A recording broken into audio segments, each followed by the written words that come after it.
La légitimité des réclamations. Oui, je crois que c'est un débat technique, non pas que vous ne puissiez pas comprendre la technique, qui prendrait beaucoup de temps à expliquer ici. Me poser la question de cette manière demanderait que j'aille aux origines. Non pas jusqu'en 1884, on peut simplement prendre le fait très rapidement qu'en 1884, il y a un État qui est né qui s'appelle le Cameroun avec K et qui est à presque 800 000 km². Nous n'en avons plus que 475 000 km. Ça me prendrait beaucoup de temps d'expliquer pourquoi nous n'avons que 475 000. Et c'était de 1884 jusqu'en 1916 sous le protectorat allemand. Et lorsque l'Allemagne perd la guerre en Europe, c'est pour cela que j'ai toujours dit que le Cameroun a perdu la guerre avec l'Allemagne. Parce que lorsque l'Allemagne perd la guerre en Europe, il y a un condominium franco-britannique qui s'installe sur le Cameroun. De 1916 jusqu'en 1922, c'est un condominium qui n'est pas encore régi par des textes internationaux. C'est les deux puissances victorieuses de la guerre qui se mettent ensemble pour dire, bon, toi tu prends les 2 tiers, moi je prends les 1 tiers. C'est comme ça. Seulement nous commençons à partir de ce moment-là à perdre notre territoire. C'est là que le Cameroun va voir sa superficie se rétrécir.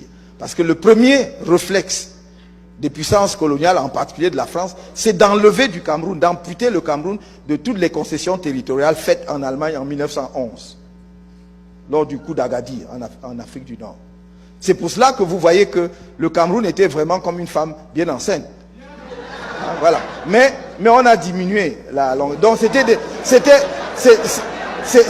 jumeaux. Maintenant c'est resté un seul enfant. Dans le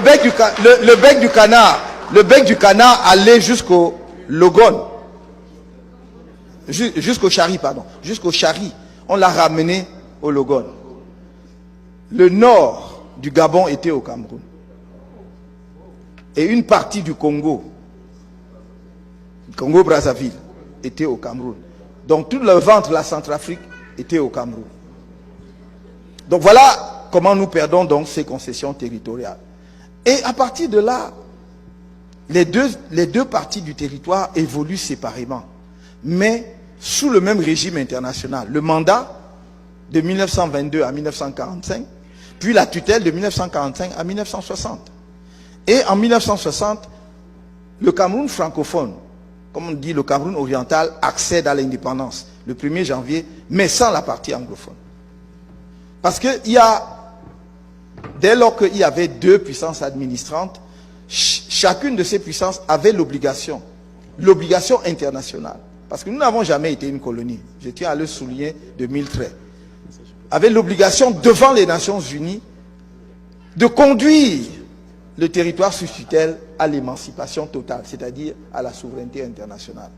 Donc, les Français le font sous la pression des nationalistes. Créé en 1948, l'UPC va être contraint à la clandestinité à partir de 1955 et de là lance la guerre de libération. Le combat va être féroce et inégal parce que les troupes françaises rentrant d'Indochine ont perdu la guerre là-bas et n'ont qu'un seul désir en tête, prendre leur revanche sur les révoltés coloniaux des nations nègres. Donc, à partir de là, ça va accélérer l'indépendance. Parce qu'il faut comprendre pourquoi nous sommes les 1er janvier 1960. Le Cameroun, c'est le premier pays à accéder à l'indépendance, en dehors donc de la Guinée et du Ghana, quelque chose comme ça. Donc, République du Cameroun, Constitution du 4 mars.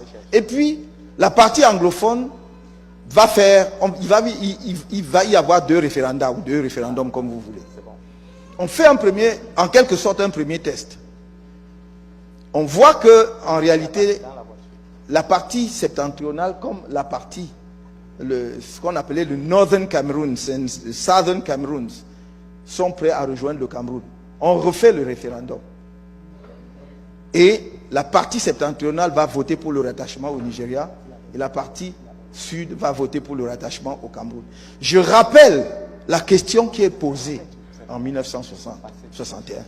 C'est: voulez-vous accéder à l'indépendance en vous rattachant au Nigeria ou en vous rattachant au Cameroun? Parce que si nous voulons faire un débat authentique, il faut dire les choses, les faits historiques tels qu'elles sont posées. C'est dans les documents des Nations Unies. Voulez-vous accéder à l'indépendance en vous rattachant? C'est-à-dire que l'indépendance, ce n'est pas je suis indépendant, après je décide. L'indépendance s'acquiert à travers le choix du rattachement.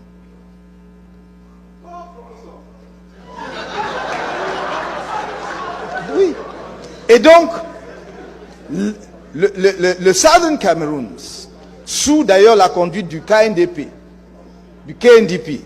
du docteur Django Foncha et Augustin Ngomjua, par opposition, n'est-ce pas, au docteur Ndele, qui votait pour le rattachement au Nigeria, vote pour le rattachement au Cameroun. Et donc, le 1er octobre 1961, on fera le rattachement, mais après la conférence de Fumban. Pourquoi je dis que ce serait long? Parce qu'il faut maintenant aller dans la conférence de Fumban, voir ce qui s'est décidé. Et là, les discussions. Parce que, très souvent, nos frères disent, oui, mais la conférence de Fumban, on nous a trompés. Bon. Si on vous a trompé,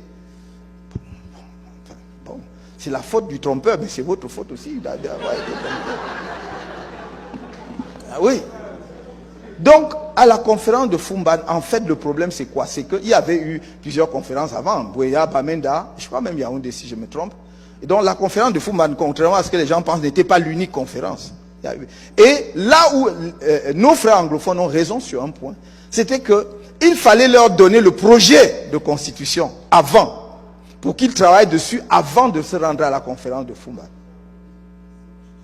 Mais à Fumban, c'est quand la délégation de nos frères anglophones du Southern Cameroun sont arrivés qu'on leur a remis le projet de constitution. Ils devaient donc l'examiner séance tenante. L'histoire veut d'ailleurs, et c'est pour cela que j'ai toujours considéré, à mes yeux c'est un grand homme, aux yeux de nos frères qui veulent, surtout ceux qui veulent la sécession, c'est pratiquement un traître, Django Foncha. La réunification a eu lieu grâce à Foncha. Parce que Foncha a dit, la délégation anglophone a dit, non, de toute façon on suspend la conférence, nous allons rentrer pour étudier le projet de constitution. Il a dit, non, mes frères, on était des frères avant que les Anglais, les autres viennent nous séparer. On est venu ici nous retrouver entre frères les affaires de contenu de la constitution, là on va voir après. Voilà comment c'est arrivé. Et c'est pour cela que c'est une loi, ce qu'on appelle la constitution de 1961, la constitution fédérale, et là aussi les anglophones ont raison, est simplement une modification de la constitution de 1960 de la République du Cameroun, qui devient la constitution fédérale 1961. Et donc on instaure de cette façon-là le fédéralisme au Cameroun, avec un premier ministre du Cameroun occidental, un premier ministre du Cameroun oriental et un gouvernement fédéral. Je vais sauter parce que après, en 72, qu'est-ce qui se passe? On dit c'est trop lourd. Mais en réalité, la suppression du fédéralisme était déjà à l'œuvre lorsque, dès 1966, Amadou Ahidjo décide de faire un parti unique. Parce que le système fédéral s'accommode quand même un peu difficilement du parti unique. Et donc, les différents partis qui existaient dans le pays vont fusionner pour ne faire qu'un parti, l'UNC, l'Union nationale camerounaise. Donc, on était déjà, en réalité, en train de sortir, sans le dire très clairement, politiquement du système fédéral. Mais je dois dire, et c'est là que je vais dire à mes frères anglophones, parlons avec sincérité, parce que tout cela s'est fait aussi avec votre participation. Les leaders politiques de la région aussi se sont confrontés et il y a eu des choix. Lorsque il y a eu certains qui avaient des réserves, d'autres étaient favorables, même à la création du parti unique, et ont eu effectivement des promotions politiques grâce à cette prise de position-là.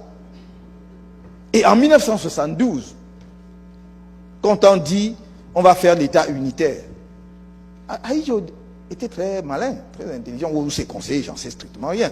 Mais toujours, est-il qu'il a compris une chose? L'article 47 de la Constitution disait qu'on ne peut pas modifier la forme fédérale de l'État. Donc là aussi, les anglophones ont raison. C'est exact.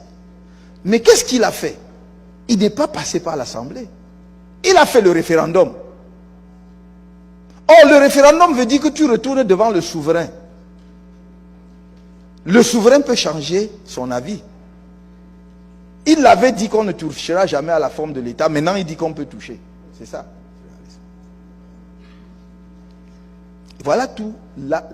Tout le problème vient de là. Parce qu'il y a une interprétation différente entre nos frères et sœurs anglophones et les juristes, enfin un certain nombre de juristes, y compris moi-même sur ce point.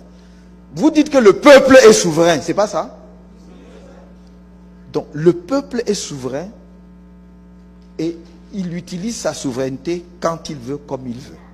C'est pour cela que sinon il n'y aurait pas de différence entre la procédure législative et la procédure référendaire. Vous allez au référendum parce que vous retournez devant le souverain. Lui qui peut annuler ce qu'il a décidé hier. Donc, tout est parti de là, puisque vous avez voulu que je parle de cela. Et je crois que nous devrons un jour nous asseoir, avoir même ce débat sur le plan de la technique juridique. Là, je n'ai donné que quelques arguments essentiels. On pourra. J'ai eu, lorsque, dans les années 90, des collègues à l'université, de la partie anglophone, remarquables juristes avec qui on a eu ce débat, on peut le poursuivre. Et je voudrais que, si la théorie de la souveraineté populaire a un sens, cela veut dire que, c'est-à-dire qui peut le plus, peut le moins. J'ai dit en tant que souverain, je défais, j'ai fait en tant que souverain, je défais en tant que souverain. Si on était passé par l'Assemblée, effectivement, ce serait contestable. Parce que l'Assemblée n'est que, voilà, représentant du souverain. Mais quand le souverain agit lui-même, tu ne peux plus dire qu'il n'aurait pas dû agir dans tel sens ou tel autre. Voilà la différence, toute la différence. Donc, je voudrais que le moment venu qu'on s'assoie, on parle de ces choses-là. Et ça ne devrait pas être quelque chose d'insurmontable. Ne faisons pas des constructions. Je lis beaucoup, hein, y compris ce qu'on dit sur moi, de moi, enfin, contre moi. Les gens ont dit, oui, mais il faudra qu'on aille enseigner à Kamto que l'Ambazonie existe avant même 1884. C'est pas ça le sujet. Ça peut exister, ça peut avoir existé depuis le Moyen-Âge, ça ne change rien à l'affaire. C'est simplement qu'à partir d'un moment de l'histoire, il s'est constitué un État que l'on a appelé le Cameroun, qui englobait donc tout cela. Ce n'est pas moi qui ai décidé cela. Donc nous ne pouvons pas mettre quelque chose entre parenthèses et retourner à ce qui s'est fait, ce qui existait 2 ou 5 siècles avant. Nous devons partir des réalités historiques telles qu'elles se sont construites, parfois, et je dirais même souvent, avec notre propre participation. Moi, personne n'est parfait, mais dans toute ma vie, j'essaye de me laisser guider par la justice et l'équité. Par la justice. C'est tout.